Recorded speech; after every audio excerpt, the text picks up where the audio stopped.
Hello guys, this is Chandrakant. Welcome back on our YouTube channel smart in classes. मैं आपके लिए railway के दो पेपर ला चुका हूँ। जीएस के पहला पेपर था जो आपका वो था सामान्य ज्ञान का सामान्य, और जो सेकंड पेपर मैं आपको लिए अपलोड कर चुका हूँ सामान्य ज्ञान का यानी जनरल साइंस का। आज हम थर्ड पेपर लेके आपके सामने हैं। तो आइए चलिए स्टार्ट करते हैं। अगर आप चैनल पर नए हो तो पहले चैनल को सब्सक्राइब कर लीजिए, बेल आइकन भी प्रेस कर लीजिए। तो चलते हैं पहले क्वेश्चन की तरफ। पहला क्वेश्चन जो है आपका वो है दाद होने का क्या कारण है। मैं आपके लिए थोड़ा सा बड़ा कर देता हूँ क्वेश्चन, शायद आपको ना दिखाई दे रहा हो, दिखाई तो देना चाहिए। चलिए, आपको दिखाई दे रहा है, ठीक है। तो पहला जो क्वेश्चन है आपका वो है दाद होने का क्या कारण है। दाद होने का क्या कारण है, जो हमारी दाद खुजली हो जाती है शरीर में, वो क्यों होती है। चार ऑप्शन है। पहला ऑप्शन है आपका कवक, सेकंड ऑप्शन आपका शैवाल, और थर्ड ऑप्शन है आपका यह दोनों, और फोर है इनमें से कोई नहीं। तो आपको बताना है कौन सा ऑप्शन राइट होगा। तो इसका जो राइट ऑप्शन है वो आपका फर्स्ट ऑप्शन है, कवक।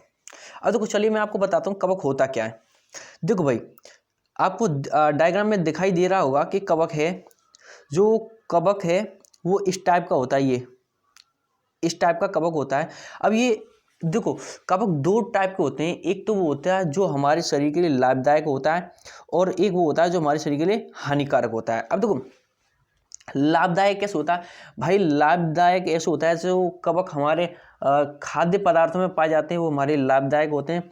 और जो अलग से होते हैं, जैसे मैं आपके लिए एक एग्जांपल देता हूँ। फॉर एग्जांपल, जैसे हमारे मान लो बासी रोटी, आपने देखा होगा जो हमारा खाना बनता है, रोटी होती है, तो उस पर फफूंद लग जाती है। क्या लगती है? वाइट कलर की फफूंद जम जाती है। तो जो वाइट कलर की फफूंद होती है उसमें कवक होता है, जो हमारे लिए हानिकारक होता है, ठीक है। अब देखो, कवक की वजह से कौन कौन से रोग होते हैं, मैंने आपके लिए वो भी लेकर आया हूँ। एक क्वेश्चन से जितनी भी नॉलेज बन सकेगी मैं आपके लिए उतनी ही नॉलेज इकट्ठी करके लाऊंगा। बस आप बने रहिए अपने चैनल के साथ में, ठीक है। देखो, इससे आपका दाद रोग होता है, ठीक है। खाज होती है, खुजली होती है, और गंजापन होता है, जैसे कि आप डायग्राम में देख भी रहे होंगे, ठीक है। तो चलिए चलते हैं नेक्स्ट क्वेश्चन की तरफ। अगला क्वेश्चन है, और देखो मैंने ये भी इकट्ठा कर रखा है कि देखो ये किस किस में पाया जाता है। ये देखो, ये पानी में पाया जाता है कवक, मिट्टी में भी होता है ये, और मृत और जीवित पौधों में, जो हमारे पौधे होते हैं सूख जाते हैं उनमें भी कवक होता है, और जो हरे होते हैं उनमें भी कवक होता है। अब हरे पौधों में कहाँ पाया जाता है? उनके बीज में, फल में, और सब्जी में, ठीक है। तो नेक्स्ट क्वेश्चन है आपका आयुर्वेद की उपस्थिति कहाँ से हुई। मतलब आयुर्वेद किस वेद में आया? ऋग्वेद में, यजुर्वेद में, सामवेद में, अथर्ववेद में। इससे रिलेटेड मैं पिछली वीडियो में भी एक क्वेश्चन ला चुका हूँ, तो आपको पता होगा कि हमारे जो वेद हैं वो कितने, टोटल 4 वेद हैं। तो आपको ये बताना किस वेद में आयुर्वेद की उपस्थिति हुई थी, ठीक है।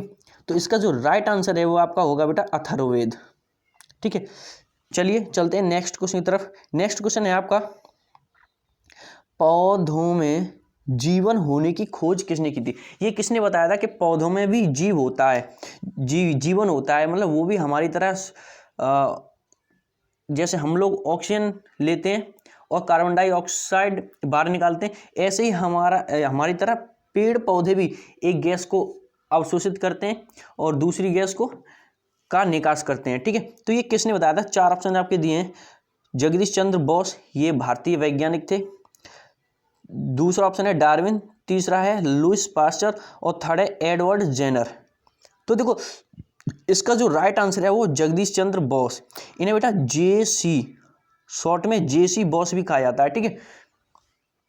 इन्होंने 10 मई 1901 में ये बताया था कि पौधों में भी जीवन होता है। ये इसमें हर एक क्वेश्चन मैंने ऐसा डाला है जो रेलवे के पिछले एग्जाम में आया हुआ है। इसमें एक भी क्वेश्चन ऐसा नहीं है जो किसी पेपर में ना आया हो। सिर्फ 2 करंट के क्वेश्चन डालें, वो नए क्वेश्चन है, नहीं तो सभी क्वेश्चन आए हुए हैं किसी न किसी एग्जाम में, ठीक है। तो चलते हैं नेक्स्ट क्वेश्चन की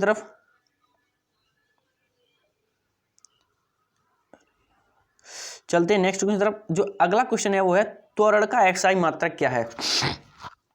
त्वरण का एसआई मात्रक क्या है? आप जानते हो मात्रक की जो मात्रक 3 पद्धतियों में पाया जाता है, 3 सिस्टम में, एसआई, ठीक है, और सीजीएस। 11वीं क्लास में पढ़ा होगा आपने। अगर आप 11वीं क्लास में नहीं हो तो जब आओगे तब पढ़ोगे। अगली होती है एपीएस, ये 3 सिस्टम होते हैं यूनिट के, ठीक है। चलिए मैं आपको पहले ये समझाता हूँ कि आखिर त्वरण होता क्या है। पहले मैं इसका आंसर बता देता हूँ। त्वरण, इसका जो राइट आंसर है वो मीटर प्रति सेकंड स्क्वायर होता है। मैं माफ़ी चाहूँगा, मैंने इसमें ये स्क्वायर ऊपर नहीं लगा पाया, टाइपिंग मिस्टेक है, लेकिन आप समझ जाओगे ये मीटर स्क्वायर है, ठीक है। तो इसका राइट आंसर कौन सा, मीटर प्रति सेकंड स्क्वायर, यानी सेकंड ऑप्शन। अब देखो मैं आपको ये समझाता हूँ त्वरण क्या होता है। देखो इसकी जो डेफिनेशन होती है वही होता है वेग परिवर्तन में, वेग में कुछ परिवर्तन होता है और कुछ समय में परिवर्तन होता है, इन दोनों के अनुपात को हम क्या कहते हैं, त्वरण। चलो डेफिनेशन छोड़ो, हम एग्जांपल लेके समझते हैं। देखो मान लो कि पहले किसी का जो त्वरण है, सॉरी वेग है वो कितना है, 10 मीटर प्रति सेकंड स्क्वायर। कितना है, 10 मीटर प्रति सेकंड स्क्वायर। जो त्वरण का फॉर्मूला होता है वो ही होता है वेग में परिवर्तन बट्टे समय में परिवर्तन। तो पहले जो उसका त्वरण था किसी भी चीज का वो कितना था, 10 था, लेकिन बाद में 10 सेकंड बाद, कितने सेकंड बाद, 10 सेकंड बाद इसका जो वेग था वो बढ़कर 30 हो गया। कितना हो गया, 30 हो गया। पहले 10 था अब 30 हो गया। तो बेटा वेग में कितना परिवर्तन होगा, वेग में कितना परिवर्तन होगा, तो आप कहोगे पहले 30 था, ठीक है, पहले 10 था और अब हो गया 30, तो वेग में परिवर्तन होगा वो होगा 30 माइनस 10। समय में बेटा पहले जब कुछ समय नहीं था तो हम क्या लेंगे, 0 लेंगे, और बाद में समय कितने सेकंड बाद, तो आपको 10 सेकंड बाद, कितने सेकंड बाद, 10 सेकंड बाद। तो देखो अब कितना होगा, 30 माइनस 10 यानी 20 बटे 10, कितना, 20 बटे 10, और इससे ये कटेगा तो कितना आ जाएगा, तो आप कहोगे 2। तो जो त्वरण आया आपका वो कितना आया, 2 आया। तो आप समझ गए होंगे, मैंने एग्जांपल लेके लिए आपको समझाया, ठीक है। चलते हैं नेक्स्ट क्वेश्चन की तरफ। नेक्स्ट क्वेश्चन है आपका, किस प्रकार के लेंस के उपयोग से निकट दृष्टि दोष को सुधारा जा सकता है। ये बेटा अगर आपने साइंस की पिछली वीडियो देखी होगी तो मैंने उसमें भी ये क्वेश्चन पूछा था।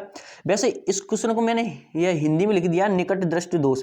इस क्वेश्चन में बेटा जो रेलवे में पूछा गया था वो इस प्रकार से पूछा गया था कि किस प्रकार के लेंस के उपयोग से मायोपिया रोग को सुधारा जा सकता है। ये क्वेश्चन दिया था, मैंने इसकी हिंदी इसमें लिख दिया ताकि आपको प्रॉब्लम ना हो, ठीक है।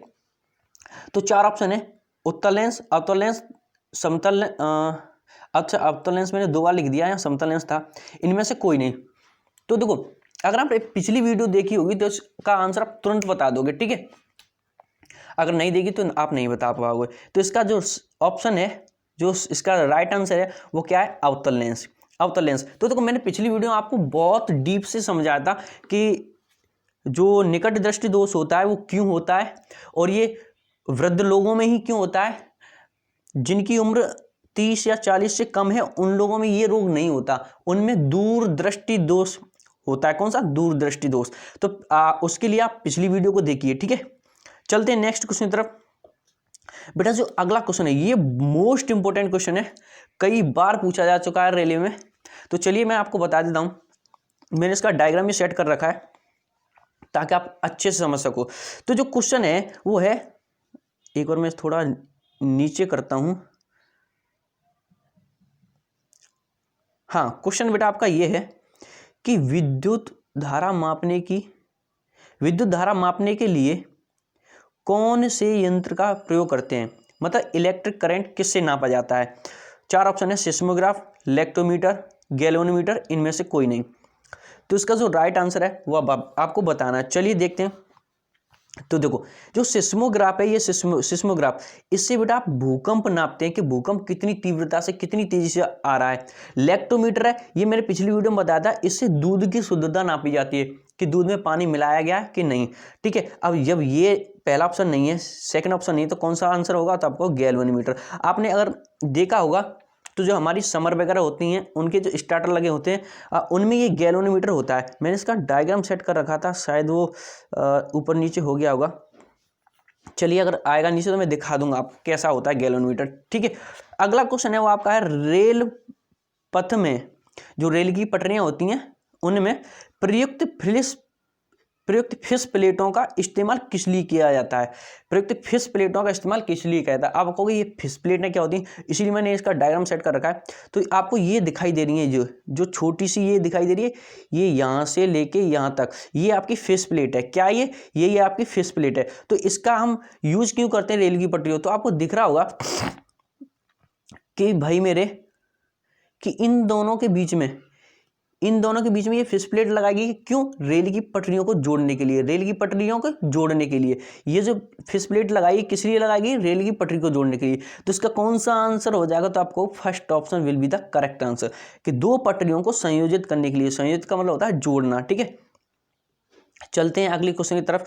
जो नेक्स्ट क्वेश्चन है वो है, हाल ही में किस राज्य सरकार के मुख्यमंत्री ने युद्ध प्रदूषण के विरुद्ध अभियान का शुभारंभ किया है? मतलब प्रदूषण के विरुद्ध युद्ध करना है, हमें प्रदूषण के विरुद्ध क्या करना है? युद्ध करना है। इस अभियान का शुभारंभ किस राज्य सरकार ने किया है? 4 ऑप्शन दिए हैं। पहला ऑप्शन आपका हरियाणा, सेकंड ऑप्शन है आपका राजस्थान, थर्ड ऑप्शन आपका महाराष्ट्र और फोर्थ ऑप्शन है आपका दिल्ली। तो इसका आपको राइट आंसर बेटा बताना है। 1 मिनट मैं माफी चाहूंगा कि ये हो गया। हाँ, चलिए चलते हैं। इसका आपको बेटा राइट आंसर बताना है। क्या राइट आंसर? तो बेटा जो इसका राइट आंसर है वो ये होगा, 4 ऑप्शन आपको दिए हुए हैं, तो आपको राइट आंसर बताना है। तो चलिए बताइए, इसका आंसर आप ही दोगे, बताइए भाई। इसका जो राइट आंसर है बेटा वो होगा दिल्ली। कौन सा? दिल्ली। आपको बताया दिल्ली के मुख्यमंत्री जी कौन है? तो आप कहोगे अरविंद केजरीवाल। अरविंद केजरीवाल। तो अरविंद केजरीवाल ने अभी एक अभियान का शुभारंभ किया है। आपको पता होगा कि जब भी सर्दी का मौसम आता है या दिवाली आती है तो दिल्ली में बहुत सारी धुंध, फॉग छा जाता है। तो उसको खत्म करने के लिए ये अभियान शुरू किया गया। आपको पता होगा कि दिल्ली में सबसे पहले प्लाज्मा बैंक खोला गया था। ठीक है, नेक्स्ट क्वेश्चन की तरफ चलते हैं। नेक्स्ट क्वेश्चन बेटा आपका है, विश्व शिक्षक, अच्छा ये लास्ट वीडियो का आंसर है। कौन? ये लास्ट वीडियो का आंसर है। लास्ट वीडियो मैंने एक क्वेश्चन पूछा था कि विश्व शिक्षक दिवस कब मनाया जाता है, यानी वर्ल्ड टीचर डे कब मनाया जाता है। मैंने ये लास्ट वीडियो क्वेश्चन पूछा था, तो इसका आंसर कई स्टूडेंटों ने भेजा था और राइट आंसर भेजा था। ठीक है, तो फर्स्ट ऑप्शन है 2 अक्टूबर, 3 अक्टूबर, 4 अक्टूबर, 5 अक्टूबर। तो इसका जो राइट आंसर है बेटा वो आपका 5 अक्टूबर। 5 अक्टूबर को विश्व शिक्षक दिवस मनाया जाता है। और ये इस वीडियो का क्वेश्चन है। इस वीडियो का आंसर आपको इस क्वेश्चन का आंसर आपको कमेंट बॉक्स में भेजना है। क्वेश्चन है, इंडियन एयर फोर्स डे कब मनाया गया? इंडियन एयर फोर्स डे कब मनाया गया? भारतीय वायुसेना दिवस कब मनाया गया? 4 ऑप्शन आपके दिए हुए हैं, 5 अक्टूबर, 6 अक्टूबर, 7 अक्टूबर, 8 अक्टूबर।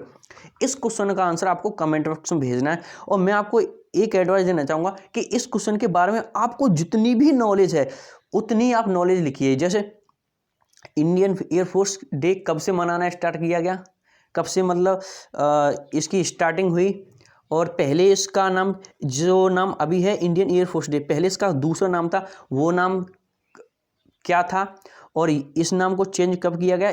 इतनी नॉलेज, जितनी आप नॉलेज इसके बारे में लिख सको उतनी नॉलेज लिखिए। अगर आपको वीडियो पसंद आए तो वीडियो को लाइक ज़रूर कीजिए, चैनल पर नए हो तो चैनल को सब्सक्राइब कीजिए। मिलते हैं अगली वीडियो में। Thank you so much.